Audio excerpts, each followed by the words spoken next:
Hello, everyone.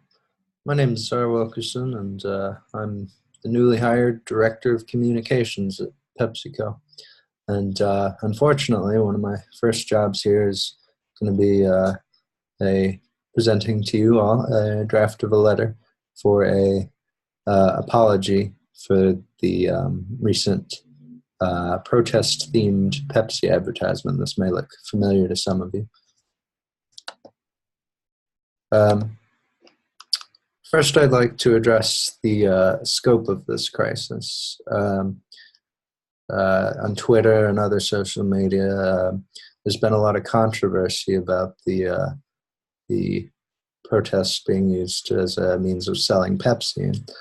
And, as you can see, people aren't really excited about that, and it doesn't really show Pepsi's at its best.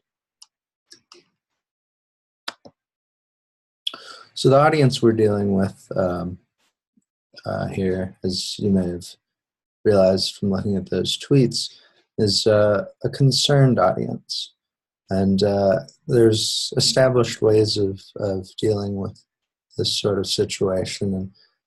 And it's based on the idea that a concerned audience doesn't really consider the issue to be particularly severe. There aren't any lives at stake or anything, but they do recognize that there's a lot of all of the responsibility for the issue falls on the company, Pepsi. And so the ways that we have of dealing with this, the most effective ways, are taking responsibility, not dodging the responsibility or shifting the blame. Mortification, which is just expressing regret that it happened and taking responsibility. Minimization, which attempts to further emphasize that it's not a severe issue. Bolstering the company image, which just expresses that, in our case, Pepsi's values aren't being expressed by the ad. And in the letter that I'm about to show you, I've used each of these techniques in some place or another, with the exception of minimization. In the previous apology, that was one of the main techniques that was used, and we saw that it was not particularly effective, hence the need for a second apology. So here's the draft of the letter that I wrote up, and it is written from the perspective of Raymond LaGuardia, Pepsi's CEO, and it essentially it uses each of those techniques. It emphasizes that the ad in question isn't representative of Pepsi's values, and it reinforces what those values are based on our global code of conduct, those being respect, responsibility, ethics, and integrity. And most importantly, it promises corrective action. And I've enumerated the steps of that near the end there, where a screening process will be implemented in the hiring process in order to ensure that people are sensitive to these social and political climates, especially in departments such as the advertising department. Additionally, I've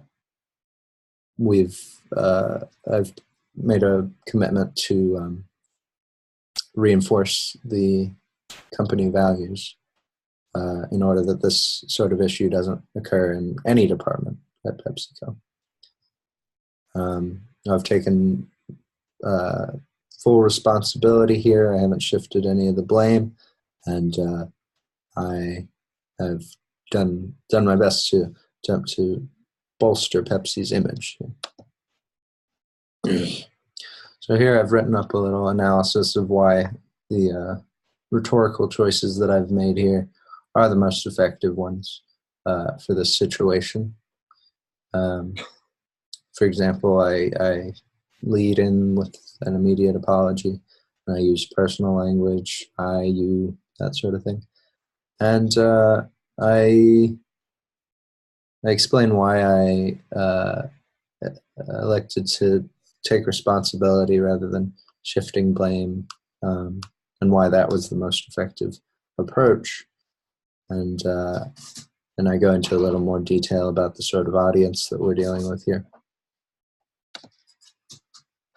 So, in closing, my letter that I've drafted here, I would recommend that it be released not only to the press but also on all of the social media outlets that because that's where a lot of this controversy has been taking place.